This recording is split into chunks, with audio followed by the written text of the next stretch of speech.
वक्फच्या जमिनीवर सत्ताधाऱ्यांचा डोळा. शहांचं कालचं भाषण जिन्नांनाही लाजवणारं होतं. शहांचं कालचं भाषण मुस्लिमांच्या बाजूने होतं की विरोधात? उद्धव ठाकरेंचा सवाल. हिंदूंचे डोळे उघडले. सगळ्यांनी जागृत होणं गरजेचं आहे, जागृत होणं गरजेचं आहे आणि पहिलं पाऊल मुस्लिमांच्या ट्रस्टवरच आहे आणि जैन, ख्रिश्चन, बौद्धांच्याही बाबतीत हेच घडू शकतं. उद्धव ठाकरेंचं वक्तव्य. वक्फ दुरुस्ती विधेयक राज्यसभेत सादर. काल मध्यरात्री 1:30 वाजता लोकसभेत वक्फ दुरुस्ती विधेयक सादर. भाजपचे खायचे आणि दाखवायचे दात वेगळे आहेत. 370 कलम हटवलं तेव्हा आम्ही समर्थन दिलं. किती काश्मीरी पंडितांना जमिनी परत दिल्यात? अमित शहांनी सर्व प्रश्नांची उत्तरं द्यावीत. उद्धव ठाकरेंचा केंद्र सरकार आणि अमित शहांवर टीकास्त्र. 2 लाख कोटींच्या जमिनीमुळे अमित शहांनी काल भाषणामध्ये मुस्लिमांचं लांगूनचालन केलं. राऊतांची शहांच्या भाषणावर टीका. जिन्नांपेक्षाही जास्त लांगूनचालन काल शहांनी केलंय. कालच्या अमित शहांच्या भाषणावर राऊतांचा हल्लाबोल. बाळासाहेबांचे विचार ठाकरेंनी सोडलेत. विशिष्ट लोकांना डोळ्यासमोर ठेवून ठाकरेंनी मत दिलंय. ठाकरेंनी महाराष्ट्राच्या जनतेचा अपमान केला. बावनकुळेंचं वक्तव्य. तर राऊतांच्या भाजपचा पंडुरोग झालेला आहे आणि बावनकुळेंची राऊतांवर ही टीका. वक्फ सुधारणा विधेयक म्हणजेच राज्यघटनेवर हल्ला. हे विधेयक केवळ जातीय ध्रुवीकरणासाठी आहे. वक्फ सुधारणा विधेयकावरून सोनिया गांधी यांचा केंद्र सरकारवर निशाणा. असदुद्दीन ओवैसींनी वक्फ सुधारणा विधेयकाची प्रत फाडली आहे. लोकसभेत बोलताना ओवैसींनी वक्फ सुधारणा विधेयकाची प्रत फाडली. वक्फ सुधारणा विधेयकाच्या मंजुरीनंतर देशातल्या अनेक राज्यांमध्ये हाय अलर्ट. पोलीस कर्मचाऱ्यांच्या सुट्ट्या उत्तर प्रदेश सरकारकडून रद्द. राजधानी दिल्लीतही हाय अलर्ट जारी. कोल्हापूरमधील वडगणे या गावामधील महादेव मंदिर पुन्हा चर्चेत आलं. अमित शहांकडून काल लोकसभेमध्ये वडनगे या गावातील मंदिराचा उल्लेख. दोन्ही समाजाकडून जागा आमचीच असल्याचा दावा केला जात आहे. पक्षामध्ये मतभेद झाल्यानंतर ठाकरेंनी शिंदेंना सीएम पदाची ऑफर दिलेली. पुन्हा युतीची स्थापना करा असं शिंदेंनी ठाकरेंना सांगितलं. मात्र शिंदेंच्या मागणीला नकार मिळाल्यानं पुढचं पाऊल उचललं गेलं. दीपक केसरकर यांचा दावा. चंद्रकांत खैरे ज्येष्ठ नेते. मी त्यांच्यावर काही बोलणार नाही. दर 8 दिवसाला मी खैरेंकडे जातो, त्यांना भेटतो आणि खैरेंनी टीका केल्यानंतर अंबादास दानवेंचं हे उत्तर आहे. अंबादास दानवे कोणत्याही कार्यक्रमात मला विचारत नसल्याची खंत खैरेंनी व्यक्त केली होती. मंत्री जयकुमार गोरे खंडणी प्रकरणामध्ये शरद पवारांच्या राष्ट्रवादीचे नेते प्रभाकर देशमुख यांची चौकशी. प्रभाकर देशमुख यांच्या पुण्यातल्या कोरेगाव पार्क इथल्या निवासस्थानी चौकशी. बेळगाव, कारवार, निपाणी या ठिकाणी राष्ट्रपती राजवट लागू करा. खासदार अरविंद सावंतांची लोकसभेत मागणी. मराठी माणसाला सन्मानानं जगता यावं यासाठी पुढाकार घ्या. सावंत यांचं केंद्र सरकारला आवाहन. अमेरिकेकडून जशास तसं आयात शुल्क लागू करण्याची घोषणा. भारतावर 26% आयात शुल्क लादलंय तर चीनवर 34% आयात शुल्क. जगावर चिंतेचं सावट आहे. टेरिफचा शेअर बाजारावर परिणाम झालाय. सेन्सेक्स 500 अंकांनी घसरलाय तर निफ्टीमध्ये 130 अंकांची घसरण. आयटी शेअर्समध्ये सर्वाधिक घसरण झाली आहे. देशावर आर्थिक संकट. पंतप्रधानांनी बोलायला पाहिजे. पंतप्रधान अर्थमंत्र्यांनी देशाला विश्वासात घ्यायला हवं होतं. उद्धव ठाकरे यांची मोदींवर टीका.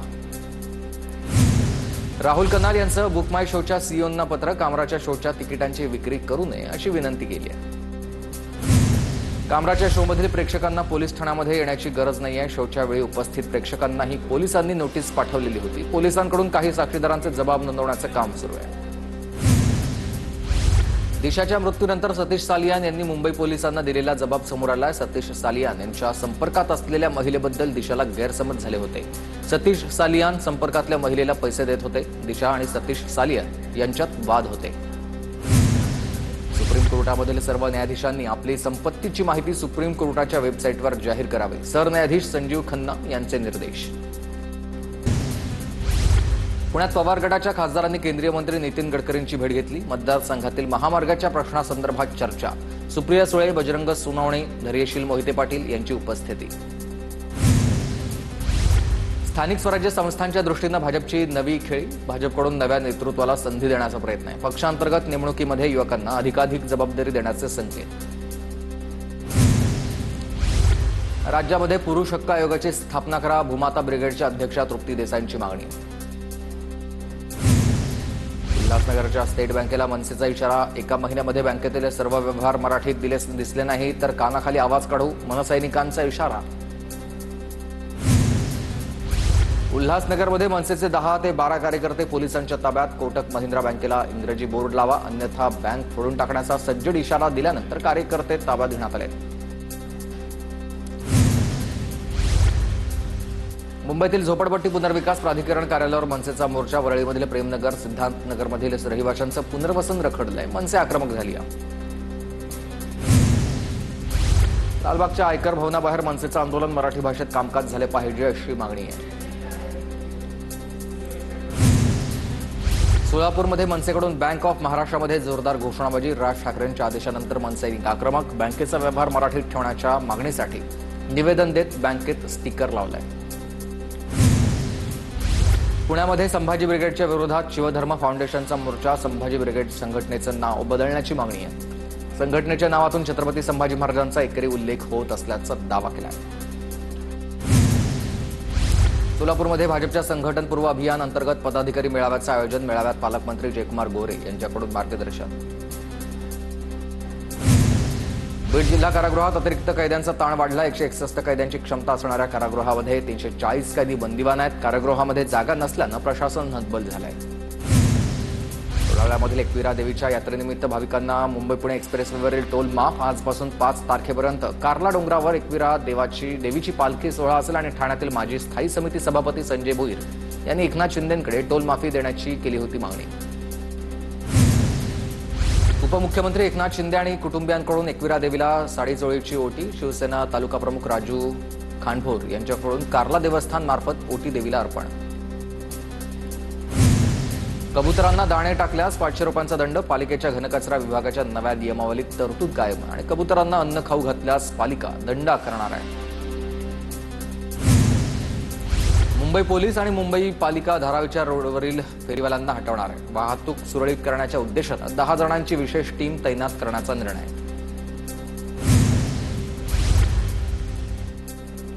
मुंबईत बनावट नकाशे सादर करून केलेल्या बांधकामांना दणका. मुंबई पालिकेकडून बांधकामं तातडीनं निष्कासित करण्याचे आदेश आहेत आणि महसूल मंत्री चंद्रशेखर बावनकुळेंचे पालिकेला आदेश. रेडी रेकनरचे दर ठरवण्यासाठी मायक्रो झोनिंग करणार. महसूल मंत्री चंद्रशेखर बावनकुळेंचा निर्णय. प्रारूप आराखडा तयार करण्यासाठी 16 एप्रिलला बैठक होईल. मुंबईतल्या आमदारांना या बैठकीचं निमंत्रण देणार.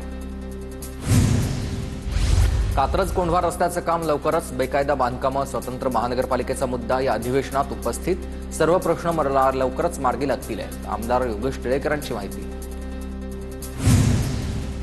दिल्लीमधील महाराष्ट्र सदनात अत्यंत प्रदूषित हवा आहे. दूषित पाण्यामुळेच खासदार आणि केंद्रीय मंत्री व्यथित आहेत. या पाण्यानं हात धुवून जेवण कसं करणार? खासदारांचा संतप्त सवाल. मुंबईच्या मिठी नदीमधील गाळ काढणाऱ्या 10 कंत्राटदारांची चौकशी. आर्थिक गुन्हे शाखेच्या विशेष तपास पथकाकडून मुंबई पालिकेकडे कंत्राट प्रक्रियेसंदर्भातील माहितीची मागणी केली आहे. मुंबईमध्ये एका सेलिब्रिटीची हत्या करण्यासाठी आलेल्या 5 जणांना अंधेरीमधून अटक. मुंबई गुन्हे शाखेची मोठी कारवाई. आरोपी बिष्णोई गँगशी संबंधित असल्याची दाट शक्यता आहे. मुंबई शहराला पाणी पुरवठा करणाऱ्या धरणांमध्ये बाष्पीभवनामुळे पाण्याची पातळी खालावली. मुंबईला पाणी पुरवठा करणाऱ्या धरणांमधील पाणीसाठा 35%. पाणी जपून वापरण्याचं आवाहन आहे. पुणे महानगरपालिकेच्या उत्पन्नामध्ये आतापर्यंतची सर्वाधिक वाढ. 24-25 या आर्थिक वर्षामध्ये 8,272 कोटींचं उत्पन्न.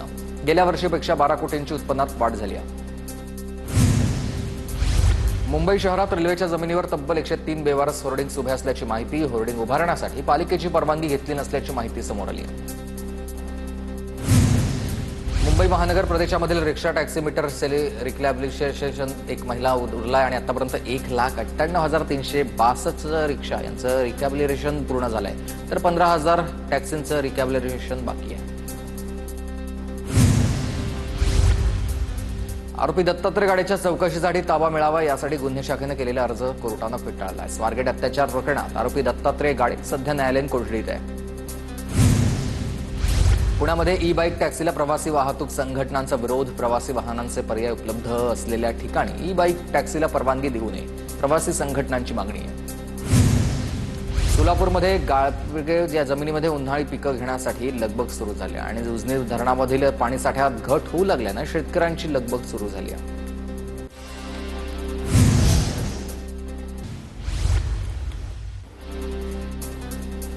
अहिल्यानगरच्या संगमनेर तालुक्यात अवकाळी पावसानं शेतकऱ्यांचं मोठं नुकसान. तातडीनं पंचनामे करण्याची शेतकऱ्यांची मागणी. नाशिकच्या बागलाणमध्ये अवकाळीचा तडाखा, कांद्यासह गहू, हरभरा, टोमॅटो पिकांचं नुकसान, शेतकरी हवालदिल. सिंधुदुर्ग जिल्ह्यात अवकाळी पावसाची हजेरी, हापूस आंब्याला फटका बसण्याची शक्यता. अमरावतीमध्ये अवकाळी पाऊस, अचानक आलेल्या पावसामुळे शेतकऱ्यांची धावपळ, भुईमूग, तीळ, कांदा आणि संत्रा पिकांचं नुकसान होण्याची शक्यता. नाशिक जिल्ह्यात गारपीट, कांदा पिकाला फटका, 3 ते 4 महिने टिकणारा कांदा जास्त काळ टिकणार नसल्यानं शेतकरी अडचणीत. नाशिकमध्ये झालेल्या अवकाळी पावसामुळे द्राक्ष बागांचं नुकसान, द्राक्ष गळून पडली आहेत तर काही भागात द्राक्षांवर काळे डाग पडलेत आणि द्राक्ष बागायतदार त्यामुळे अडचणीत आले. सिंधुदुर्गात मध्यरात्री गडगडाटासह अवकाळी पाऊस, पावसामुळे झाडांची पडझड, अवकाळीमुळे हापूस आंब्यावर काळे डाग पडण्याची भीती आहे. गोंदियाच्या तेढा महावितरण कार्यालयावर शेतकऱ्यांचं ठिय्या आंदोलन, कृषी पंपांना 12 तास वीज पुरवठा देण्याची मागणी आहे. भंडारात विजेच्या गडगडाटासह अवकाळी पावसाची हजेरी, हवामान विभागानं वर्तवलेला अंदाज खरा ठरलाय. अवकाळी पावसामुळे रब्बी पिकांचं नुकसान होण्याची शक्यता आहे. नंदुरबार तालुक्यामधील पश्चिम पट्ट्यामध्ये अवकाळी पावसामुळे पिकांचं नुकसान झालंय. गंगापूर, ठाणेपाडा या परिसरामध्ये 200 हेक्टरपेक्षा अधिक क्षेत्रावर नुकसान झाल्याचा अंदाज.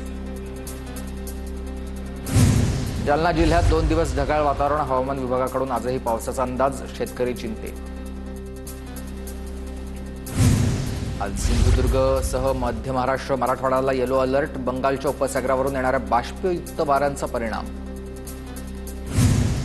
रत्नागिरी शहराला अवकाळी पावसानं झोडपलंय. पहाटे जवळपास 1.5 तास अवकाळीचा कहर, विजांच्या गडगडाटासह पावसाची जोरदार बॅटिंग. नाशिक शहराला अवकाळीनं झोडपलंय. शिंदे, पळसे, माणसांगवी या शिलापूरमध्ये गारपीट, तर अवकाळीमुळे पावसामुळे शेतातील काही परिसरात वीज पुरवठा खंडित. सिंधुदुर्ग जिल्ह्यामध्ये पहाटेपासून अवकाळी पावसाची हजेरी. वैभववाडी, कुडा, कुसगाव, नारूर, हिरलोक, माणगाव या पट्ट्यामध्ये मेघगर्जनेसह अवकाळी पाऊस, आंबा बागायतदारांचं नुकसान होण्याची शक्यता. बुलढाण्यात सकाळपासून वादळी वाऱ्यासह विजांच्या गडगडाटासह अवकाळी पाऊस सुरू, तर बुलढाण्यात दुसऱ्या दिवशी अवकाळी पावसाची हजेरी, शेतकऱ्यांचं पिकांचं प्रचंड नुकसान. वादळी वाऱ्यासह झालेल्या अवकाळी पावसामुळे धुळे जिल्ह्यात पिकाचं मोठं नुकसान, काढणीला आलेल्यावर रब्बी पीक जमीनदोस्त, गहू, हरभरा, मका, कांदा तसंच फळबागांचं प्रचंड नुकसान.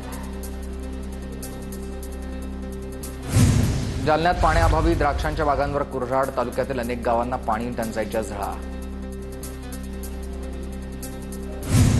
गोंदियामध्ये जलजीवन योजनेचं काम अपूर्ण, सुकळीत डाकारामध्ये पाणी टंचाईच्या समस्येमध्ये वाढ झाली. महिलांची पाण्यासाठी पायपीट, प्रशासनाकडे दखल घेण्याची मागणी.